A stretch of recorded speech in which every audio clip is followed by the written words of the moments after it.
인생에 불만이 많고 불행하게 사는 청년이 있었습니다. 청년은 어려서 엄마가 집을 나가는 바람에 고모 집에 맡겨져서 고모네 집에서 자랐습니다. 고모는 고종 사촌들에게는 고기 덩어리가 든 국을 주고 자기에게는 멀건 국물만 주고 그렇게 하였습니다. 라면이 먹고 싶었지만은 눈치를 보느라 그 먹고 싶은 라면 하나 마음껏 끓여 먹지 못하고 컸습니다. 나이가 들어 이제 독립하여 살고 있지만은 누군가 자기를 사랑해 줄 사람을 막연히 항상 그리워하면서 살아갑니다. 그 애정 결핍이죠. 애정 결핍이 많았습니다. 그러다 보니까 조금만 마음에 들고 조금만 친절하게 대해주면은 저 아가씨가 나를 좋아하고 나를 사랑하는갑다 이렇게 생각을 하고는 굉장히 어설프게 굉장히 투박하게 또 아가씨에게 접근하다가 번번이 퇴짜를 맞곤 하였습니다. 그런 일이 몇 차례 반복되자 자기는 불행하기 위해서 태어난 사람이다 이런 생각을 마음에 확신을 갖게 되었습니다. 나는 내 인생에 행복이란 없어. 나는 불행하기 위해서 태어난 사람이야. 이렇게 생각을 하는 것입니다. 추수감사절인데 좀 어두운 이야기로 시작을 했습니다. 그런데 세상에는 자기의 선택과는 상관없이 불행한 처지에 놓여 있는 사람들이 생각보다는 많이 있습니다. 더 안타까운 것은 불행한 처지가 불행한 마음을 만들고 또 불행한 마음으로 살다 보니까 불행한 인생을 스스로가 만들어가면서 그 불행이라는 악순환 속에서 살아간다는 점입니다. 그런 사람들 마음 밑바닥에는 나는 불행한 사람이야. 나는 뭘 해도 결국은 불행하게 되어 있어. 항상 모든 것이 불행으로 귀결되는 이런 바탕 마음을 가지고 있다는 거예요. 불행하도록 태어난 것이 자기의 운명이라고 생각을 하는데 여러분 우리가 아셔야 되는 것은 운명은 없어요. 같이 해볼까요? 운명은 없다. 운명이라는 것은 없습니다. 원래 그렇게 살도록 결정지어진 운명이라는 것은 이것은 없는 거예요. 없지만은 나는 항상 이렇게 살 수밖에 없어. 나는 뭘 해도 항상 내 인생은 이런 식으로 흘러가더라. 우리 집은 항상 이런 식으로 흘러가더라. 이렇게 스스로가 그런 생각을 견고히 가지면은 그게 그 사람 운명이 되어버리는 것이지 원래 그렇게 살도록 결정지어진 그런 식의 운명은 없다는 말씀입니다. 우리는 하나님의 예정을 믿죠. 예정론이라고 합니다. 그런데 이 예정론이라는 것도 이 예정론을 믿는 신앙이라는 것도 내가 어차피 뭘 해도 어떻게 하든지 간에 결국 하나님이 정해놓으신 하나님의 계획대로 될 건데 이런 식으로 생각을 해서 다 하나님이 결정해 놓은 대로 될 건데 이렇게 생각을 해서 내 노력을 등한시한다든지 이것은 올바른 예정론 신앙이 아니고 그것은 무엇에 가깝느냐? 운명론에 가까운 것입니다. 올바른 예정론은 뭐냐? 올바른 예정론을 믿는 신앙이란 뭐냐? 하나님이 어떻게 정해 놓으셨는지 우리가 압니까? 모릅니까? 모르지요. 모르니까 현재의 지금의 최선을 다하는 것입니다. 지금의 최선을 다하면서 내 인생을 스스로의 힘으로 만들어 가고자 하는 노력을 하는 것, 그게 올바른 예정론 신앙이에요. 요셉을 보면은 불행의 연속을 살았던 사람이죠. 불행의 연속을 살았던 요셉이 나는 이렇게 불행하게 살도록 태어난 인생이야 라는 생각 속에 자기를 가두었느냐? 그러지 않았습니다. 불행한 처지에서도 또 불행한 상황이 찾아오면은 거기에서 최선을 다했습니다. 그랬을 때에 하나님이 주시는 기회를 놓치지 않고 붙잡을 수가 있었던 것이지요. 만약에 그저 원망하고 나는 불행하다, 봐, 또 안 되잖아.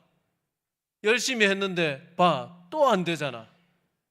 연거푸 안 되는 불행 속에 나는 어쩔 수 없이 불행하도록 이렇게 만들어졌어. 하나님이 나에게는 이런 인생 주셨어.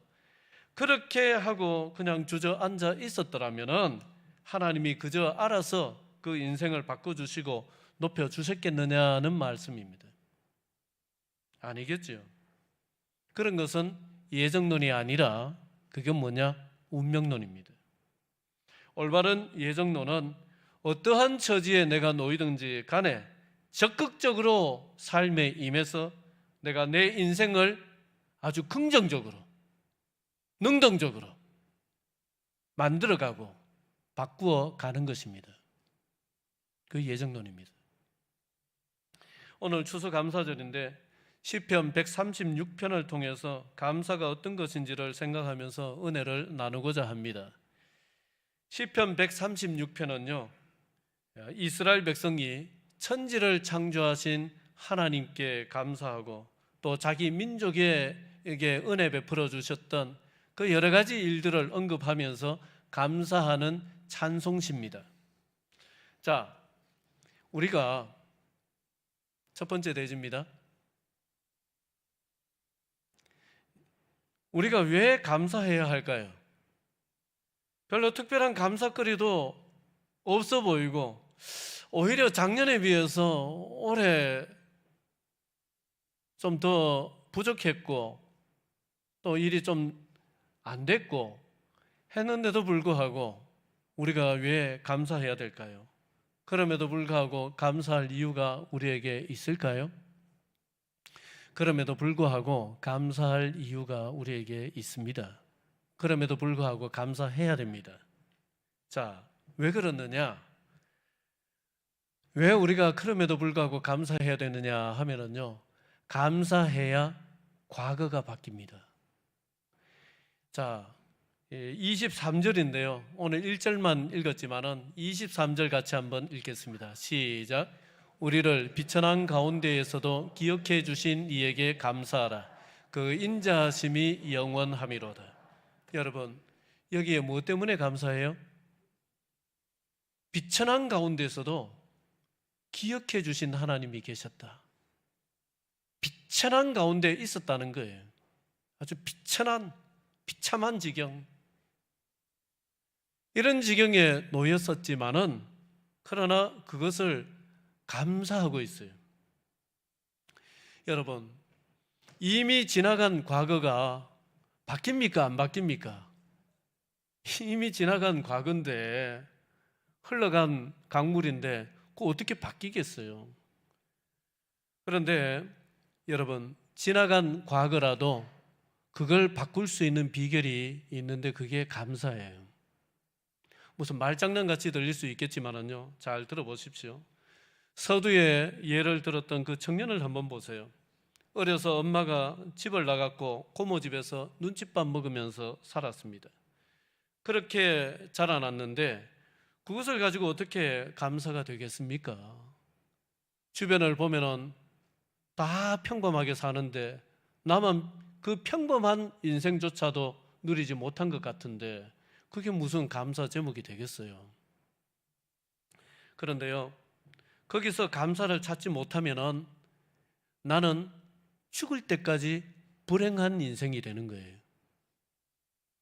내 인생이, 내 과거가 다 불행했는데, 불행이라고 내가 정리를 해버렸는데 내 인생이 어떻게 행복해지겠어요? 죽을 때까지 불행 속에 사는 거예요. 그 불행의 고리를 끊기 위해 가지고는 지난 과거 속에서 어쨌든 감사할 거리를 찾고 불행했다라고 여겨지는 것을 감사로 승화를 시키지 않고서는 내 인생이 새로워지기가 힘듭니다. 어린 자기를 두고 가버린 엄마, 왜 원망스럽지 않겠어요? 원망스럽겠죠. 그런데요, 그 원망이라는 것도 사춘기 때까지 원망해야지, 내가 이미 나이가 들어서 성인이 되고 30이 되고 40이 되고 했는데도 아직도 여전히 나를 두고 간 그 엄마를 원망하고 있다. 그럼 그거는 엄마 책임이 아니에요. 그 다음부터는 누구 책임이에요? 그걸 소화시켜내지 못한 내 책임이에요. 이제 내가 어느 정도 나이가 들고 나도 인생을 살아보고 했으면은 엄마가 나를 두고 갔을 때 그 나이가 참 어린 나이였구나. 그때 뭘 알았겠냐? 엄마도 얼마나 힘들었겠냐? 무슨 이유가 있었겠지. 그러면서 소화를 시켜야 되는 거지. 나이가 됐는데도 불구하고 여전히 그 엄마를 원망하고 저주하는 마음을 품고, 그것은 전적으로 자기 책임인 거예요. 그걸 소화를 시켜내고 조금이라도 이해를 하고 너그러운 마음으로 풀어냈을 때에 내가 거기서 벗어날 수가 있어요. 고모가 고종 사촌들에게는 고기 덩어리 주고 자기한테는 멀건 국물만 떠주고 그렇게 했을 때에 여러분, 고모가 꼭 뺑덕어미처럼 어멈처럼 그래 느껴지지요. 그 서운하기도 하고 믿기도 하고 싫죠. 그런데 그 마음에만 붙들려 있어 가지고는 결코 새로운 앞날 미래가 열리질 않습니다. 그런 고모라도 있었으니까 내가 길거리에 버려지지 않았지. 그런 고모라도 있었으니까 멀건 국물이나마 내가 입에 풀칠하고 지금까지 살아왔지.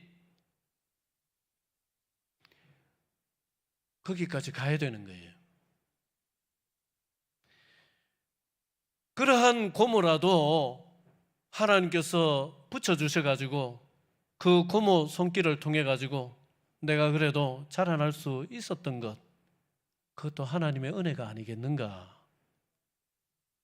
그렇게 거기에서 어쨌든 감사거리를 찾아서 감사를 해냈을 때에 불행했던 그 과거라는 이 올가미 속에서 내가 헤어나올 수가 있는 것이지, 언제까지나 누구를 탓하고 누구를 원망하고 누구를 저주하고 그 마음에 계속 붙들려 있으면은 스스로가 내가 과거에서 발을 빼지를 못하고 거기에 스스로 갇혀 있는 꼴이 되는 것입니다. 불행은요, 그냥 하늘에서 운명처럼 떨어지는 것이 아니라 자꾸 나는 이래서 불행해, 나는 이래서 별로 내 인생에는 행복이 없는 것 같아, 복이 없는 것 같아, 이런 생각을 계속 반복해서 하면은 마음속에 불행이라는 집이 한 채 지어집니다. 마음속에 불행이라는 집을 지어놓고는 무슨 일만 있으면은 그 속으로 들어가 버립니다. 그래, 역시 뭐 어쩔 수 없어, 역시 또 이렇게 돼, 이런 식으로 그 불행의 집으로 그냥 도피해서 들어갑니다. 마음이 불행이라는 집에 들어가서 사는데 그 인생이 행복하게 될 리가 있겠어요? 그거 없지요. 여러분, 그래서 하나님을 믿는다는 것, 하나님의 예정을 믿는다는 것은요, 아무리 내가 참 어려운 형편에서 살았었고 자랐었고 또 그러한 어떤 인생 여정을 가지고 있다 할지라도 그 속에, 그 불행 속에 내 자신을 가둬놓고 사는 것이 아니라 거기에서 감사할 거리를 죽기 살기로 찾아가지고 감사함으로써 그 불행이라는 내 마음속에 지어진 집을 스스로가 깨부수고 허물어 버리고 거기에서 벗어나는 것입니다. 그게 예정론 신앙이에요. 그 하나님의 예정을 믿는 것입니다. 고맙고 감사한 것이 없어 보여도 여러분, 자꾸 고맙고 감사한 것을 찾아서 형식적으로나마 마음이 아직도 안 실리는데, 마음은 감사하지 않는데도 입술로 그래도 감사해야지 하다 보면은요, 이게 마음을 동하게 되어 있습니다. 마음을 움직이게 되어 있어요. 그래서 그 다음부터는 마음이 서서히 실리게 되어 있어요. 그래서 마음이 실린 감사가 되게 되어 있습니다. 그렇게 하면은 이제는 마음속에 다른 집이 지어져요. 어떤 집이 지어져요? 감사라는 집이 지어져요. 그래, 마음속에 감사라는 집이 지어져서 좀 힘들고 어려워도 그래도 이 정도가 어디야? 이 정도라도 어디야? 이러면서 또 한 번 감사하고 또 억지로라도 또 한 번 감사하고 하면은 내가 자꾸 어느 집에서 살게 되는 거예요? 감사라는 집에서 살게 되는 거죠. 그 마음이 감사라는 집을 들락날락 하다 보면은 인생도요, 감사한 인생으로 흘러가게 되는 거죠. 비결이 어디 뭐 다른 데 있겠어요? 특별한 데 있겠어요? 내 마음에 어떤 집을 짓느냐, 거기에 달려 있는 거예요. 여러분, 감사하면은 그 어떤 불행한 과거도 내 마음속에 불행이라는 집을 절대로 지을 수가 없어요. 못 짓습니다. 감사하면은 불행이라는 악순환의 고리가 끊어지게 되어 있습니다. 역설의 감사를 할 줄 알아야 됩니다. 불행했던 과거라도 여러분 오히려 감사하십시오. 죽기 살기로 감사하십시오. 자, 왜 감사해야 할까요? 그럼에도 불구하고 우리가 또 감사해야 되는 두 번째 이유는, 자, 같이 해볼까요? 감사할 때 새로운 미래가 열립니다. 다시요, 시작. 감사할 때 새로운 미래가 열립니다. 9절입니다. 자, 9절 같이 읽겠습니다. 시작. 달과 별들로 밤을 주관하게 하신 이에게 감사하라. 그 인자하심이 영원함이로다. 아멘. 그 앞에 8절은 읽지 않았는데 8절은요, 해로 낮을 주관하게 하신 이에게 감사하라. 그 인자하심이 영원함이로다. 8절은 낮이 나와요. 해가 나와요. 9절은요, 밤이 나와요. 달과 별이 나와요.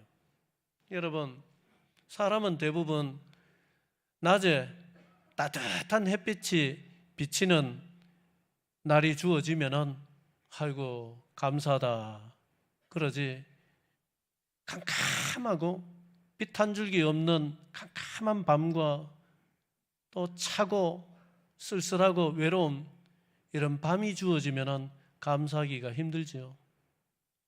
내 마음에 드는 것 감사하지, 내 마음에 들지 않는 것 오면은 감사가 잘 안 돼요. 그게 대부분의 사람들의 마음입니다. 그런데 오늘 이 시편에서는 뭐라고 말씀하시느냐 하면은, 낮만 하나님이 지으신 것이 아니라 밤도 하나님이 지으셨다. 낮만 하나님의 주관 안에 있는 것이 아니라 밤도 하나님의 주관 안에 있다. 밤도 하나님이 주관하신다. 해를 통해서 낮을 주관하신 하나님이 달과 별을 통해서 캄캄한 칠흑 같은 어두운 밤도 주관하고 계신다. 그러니 밤에도 뭘 하라는 거예요? 감사하라는 거예요. 밤이 주어졌어도 감사하라는 거예요.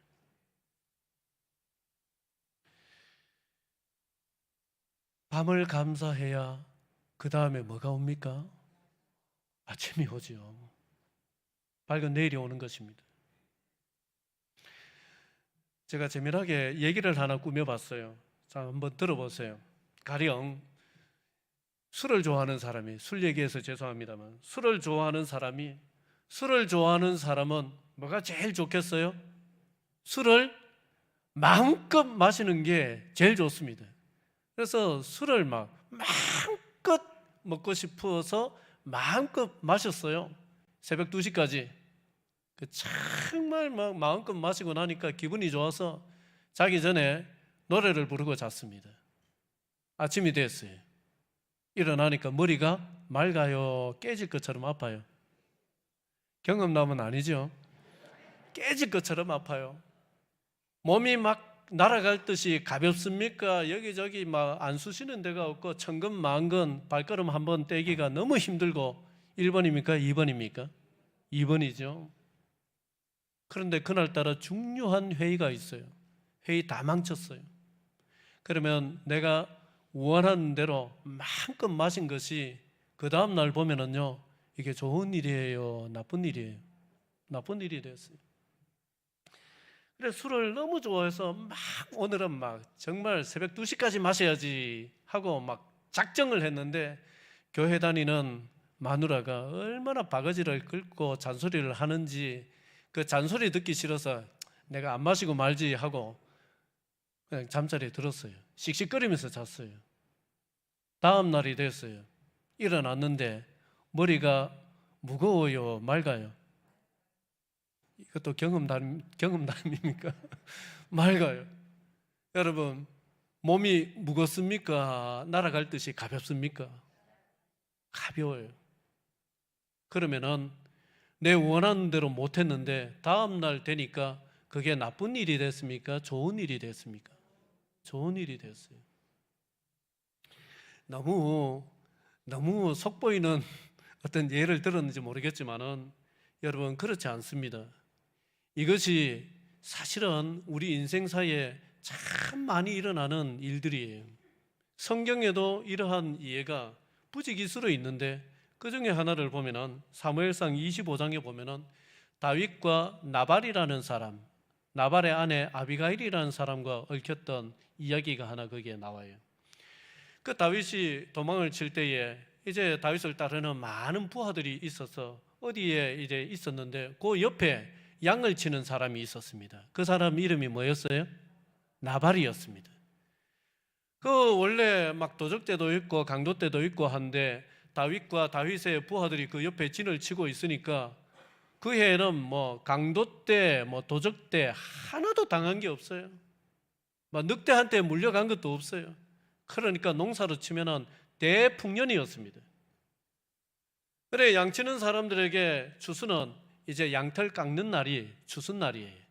그날은 막 잔치를 하죠. 사람들을 불러서 잔치를 하는데 다윗이 자기의 부하들을 보내가지고 우리 덕택에 저 사람이 저렇게 대풍년이니까 가서 잔치 음식 좀 얻어온나 이래 보냈더니만은 여러분 사람이 경우가 있으면은 다윗 덕택에 이렇게 양 한 마리 잃어버리지 않고 대풍년을 얻었으면은 여러분 감사치레 해야 됩니까? 안 해야 됩니까? 해야지요. 해야 마땅하죠. 그런데 이 나발이라는 사람은 그런 경우가 안 되는 사람이었습니다. 이런 지하에 거절할 뿐만 아니라 다윗을 뭐라고 부르냐 하면은 주인집에서 도망친 종놈이다 이러면서 그런 종놈을 내가 뭐 때문에 위해 주느냐 이러면서 박대했단 말이죠. 그래서 그 소식을 듣고 다윗이 화가 나죠. 그 화가 나가지고 이놈을 요절을 내야 되겠다 하고 부하들을 이끌고 나발을 요절내기 위해서 가는 도중에 누가 막으로 나오느냐 하면은 그 나발의 아내가 되는 아비가일이라는 지혜로운 여인이 다윗에게 주려고 음식을 막 싸가지고 와서 이런저런 말로 다윗을 막아 세웠단 말이죠. 여러분 그때에 이 다윗이 분풀이를 하고 싶은데 저 여인이 나를 막았어요. 그러면은 뭐 사람이 좀 덜 된 사람 같으면은 나를 막아 서는데 기분 좋을 리가 있겠습니까? 뭐 화를 내면서 뭐 또 어떻게 했겠지요. 그런데 다윗이 거기서 뭐라고 하느냐 하면은 이런 얘기를 해요. 오늘 너를 보내어 나를 영접하게 하신 이스라엘의 하나님 여호와를 찬송할지로다. 오늘 내가 피를 흘릴 것과 친히 복수하는 것을 네가 막았느니라. 그렇게 얘기를 하면서 하나님을 찬송하고 감사하더란 말이죠. 만약에 이 아비가일이 다윗을 막지 않았다면은 여러분 다윗은 평생 따라다니는 꼬리표를 하나 다는 거예요. 가서 그 나발을 요절을 냈다면은 사람들이 야 다윗 잘했다 그러겠습니까? 저거 먹는 것 가지고 사람 쳐 죽였다 이러겠습니까? 여러분, 말은 하기 나름이에요. 갖다 붙이기 나름이에요. 먹는 것 좀 안 좋다고 사람을 그래 죽일 수 있느냐? 이래 되면은 여러분, 그게 소인배지 그게 대인배가 되겠습니까? 그러고서 어떻게 다윗이 성군이 될 수가 있겠어요? 어림없는 얘기죠. 그러니까 여러분, 이 아비가일이 다윗을 막아준 덕택에 다윗의 인생살이에 성군이 되는 내일이 열릴 수가 있었다는 말입니다. 여러분, 믿음의 눈으로 인생을 보시기 바랍니다. 믿음의 눈으로 보세요. 근시안적인 눈으로 보지 마시고 믿음의 눈으로 깊이 들여다보세요. 한쪽만 보지 마시고 다른 쪽도 보시고요. 표면만 보지 마시고 그 뒷면도 보시기를 바랍니다. 나를 방해하는 사람이 하나님의 심부름꾼일 수가 있습니다. 내가 바라는 대로 되지 않은 일이 내 인생에는 더 없는 하나님의 양약일 수가 있습니다.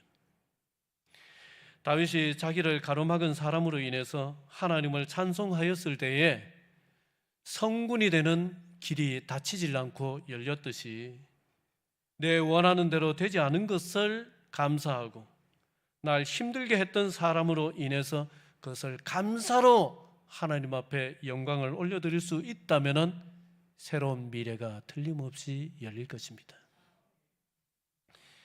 우리가 왜 감사해야 하는가? 그 이유는 하나님이 선하시고 그 인자하심이 영원하시기 때문입니다. 자, 1절 오늘 본문인데요. 같이 읽겠습니다. 시작. 여호와께 감사하라. 그는 선하시며 그 인자하심이 영원함이로다. 영원하심이로다. 그거 좀 띄워놔 주세요. 시편 136편은 성경 전체에서 창세기부터 요한계시록 마지막까지 전체에서 감사가 제일 많이 나오는 장입니다. 자, 감사가 몇 번 나올까요? 26절까지 있는데 한 절 한 절 다 감사가 나옵니다. 그럼 몇 번 나와요? 26번. 한 장에 감사라는 말이 26번 성경에서 제일 많습니다. 그리고 매 절에는 하나님이 어떤 일을 행하셨는가 그것을 다 언급을 하고 있습니다. 하나님이 이런 일을 행하신 여호와께 감사하라, 이런 식으로 매 절에서 그런 것을 언급을 하고 있습니다. 그런데 그 뒤에 후렴처럼 계속 반복되는 또 구절이 있어요. 그게 뭐예요? 1절에는 풀 버전으로 그는 선하시며 그 인자하심이 영원함이로다 라고 했고, 그 뒤에 보면은 좀 줄여가지고 풀 버전이 아닌 요약 버전으로 그 인자하심이 영원함이로다 이래 했는데, 그렇게 해도 그는 선하시며가 그 앞에 있다고 보시면 됩니다. 그런데 우리 성경에는 없지만은 원문 성경에 보면은 여기에 히브리어로 키라는 말이 중간에 들어있어요. 여호와께 감사하라 키. 그는 선하시며 그 인자하심이 영원하미로다. 그 키가 뭐냐 하면은 왜냐하면입니다. 왜냐하면. 그러니까 감사해라. 왜냐하면은 하나님이 어떤 분이기 때문에 선하시고 그 인자하심이 영원하신 분이시기 때문에 하나님께 감사해야 된다. 그래 말씀을 하고 있는 거예요. 여러분, 이 말을 이렇게 풀면은 조금 더 와닿겠습니까? 어떤 일을 행하셨든 간에 하나님이 우리에게 행하신 일, 하나님이 우리에게 허락하신 일, 그 일을 하실 때에 하나님은 선한 뜻으로 하지 아니한 것이 단 한 번도 없다는 말씀이에요. 굉장히 쓰라린, 나에게 고통스러운 일을 하나님이 허락하셨지만은 그 일을 허락하실 때에 하나님의 심정은 어디 두고 봐라, 한번 당해봐라, 이렇게 독하고 악한 심정으로 허락하신 적이 한 번도 없고 하나님은 어떤 심정이었느냐? 하나님은 인자하신 심정으로 그것을 허락하셨다는 거예요. 청춘아 가슴 뛰는 일을 찾아라, 이런 책을 썼는 김혜영 씨라고 있습니다. 김혜영 씨는 키가 134cm입니다. 여러분, 다 큰 그 성인인데 키가 134cm입니다. 척추 장애가 있어서 키가 자라질 않았습니다. 왜 척추 장애가 생겼느냐 하면은 이 김혜영 씨가 태어났을 때에 그 아버지가 딸을 낳았다 해가지고는 막 화가 나가지고는 술을 벌컥벌컥 마시고 만취한 상태로 돌아와가지고는 자기 부인이 낳은 자기 자식이죠, 그 딸을 집어 던졌어요. 끔찍한 일이죠. 그 갓난 아기를 집어 던져가지고 그때 척추가 틀어졌는데 그 치료를 받지 못해서 키가 다 자라질 못했어요. 그 평생 지금까지 척추 장애를 가지고 살아가고 있습니다. 그런데 그 아버지가 그래 해놔놓고는, 홧김에 그렇게 해놔놓고는 그게 얼마나 이제 그 죄책감이 들고 자책을 했는지 자살을 해버렸어요. 그래 내놓으니까 엄마는 정신이 나가버렸습니다. 정말 미쳐버렸어요. 그 미친 엄마가 이 딸을 네 때문에 이래 됐다 이래가지고는 또 막 욕을 하고 저주를 퍼붓고 막 두들겨 패기를 시작하는데 초등학교를 다 졸업하지 못하고 살기 위해 가지고 도망쳐 나왔어요. 그래가지고는 어디 직업학교라는 곳으로 가가지고 거기에서 직물 짜는 거 있잖아요. 직물 짜는 거, 그걸 배웠습니다. 그걸 배우는데 그걸 배워가지고는 이제 그 편물 기술이라고 하더라고요. 그 편물 기술을 배웠는데 그걸 배워가지고 용인에 있는 어떤 그 편물 공장에다가 취직을 시켜줘가지고 거기에 부모의 사랑을 받아야 될 10대의 나이에 이제 아침부터 밤에 잔업, 철야 해가면서 공장에서 일을 합니다. 어디 또 잘 것도 없어요. 그래 그 공장에 일을 마치면 늦은 밤에 그 옆에 예배당이 하나 있었는데 그 예배당에 들어가 가지고는 거기서 하염없이 울다가 지쳐 쓰러져 그냥 자는 거예요. 그래 아침에 또 일나서 또 공장 가고 그러기를 반복하니까 그 교회 목사님 내외가 그걸 보고는 도대체 저 어린 것이 무슨 사연이 있어가지고 저러나 이래가지고는 방 한 칸을 내줘서 거기서 이제 목사님 부부하고 같이 사는 거예요. 그래 목사님 내외가 이 인생이 불쌍하니까 거기 이제 참 복음을 전하고 신앙을 전수하고 또 따뜻하게 밥을 지어서 해주고 이렇게 거둬준 겁니다. 그렇게 해가지고는 이 사람이 예수를 믿고 하나님을 믿고 그래 살아가는데 그 사모님이 이 김혜영 씨에게 심어줬던 그 성경 구절이 있습니다. 그 성경 구절이 여호수아서 1장 5절부터 8절까지입니다. 거기에 보면은 강하고 담대해라.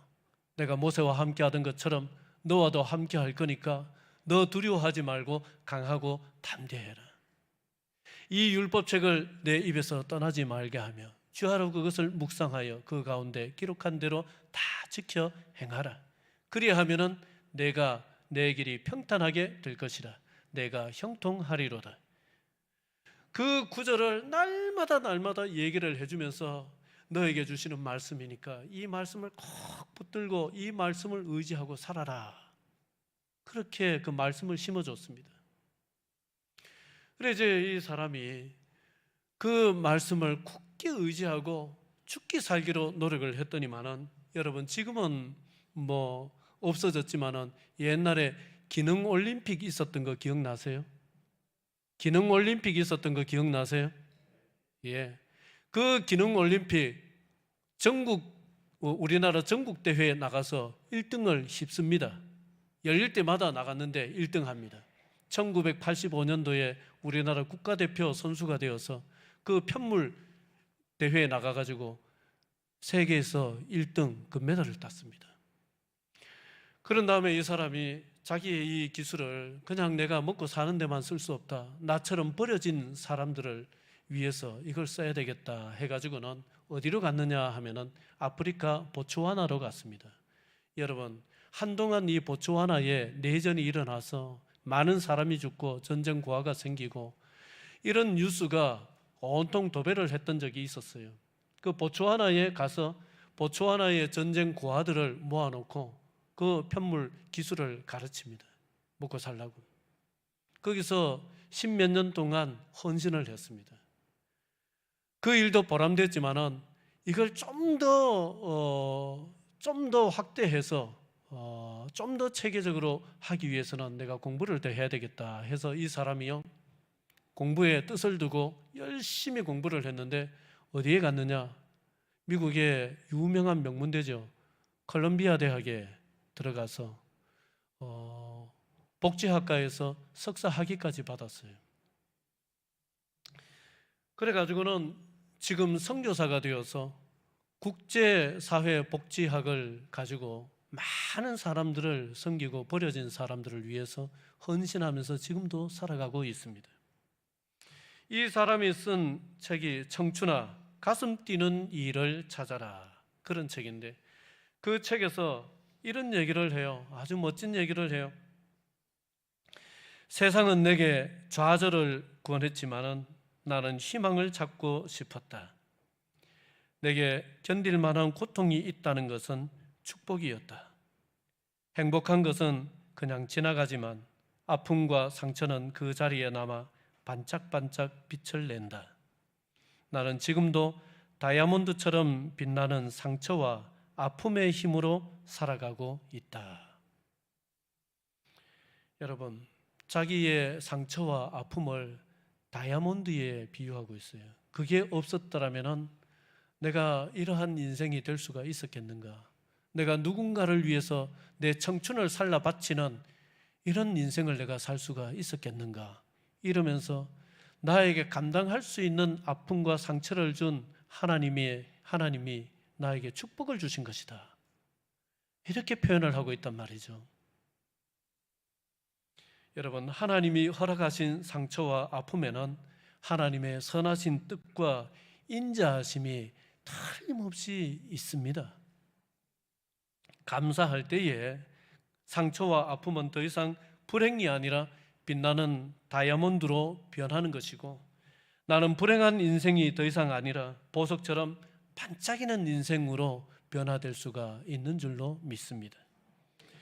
감사할 때 이미 지나간 과거라도 능히 변화되는 것이고, 새로운 미래가 열리게 되는 것이고, 감사할 때 인생이 보석처럼 반짝반짝 빛나는 인생이 되는 것입니다. 이 은혜를 받아 누리시는 우리 의성교회 성도들 되시기를 주의 이름으로 축원드립니다.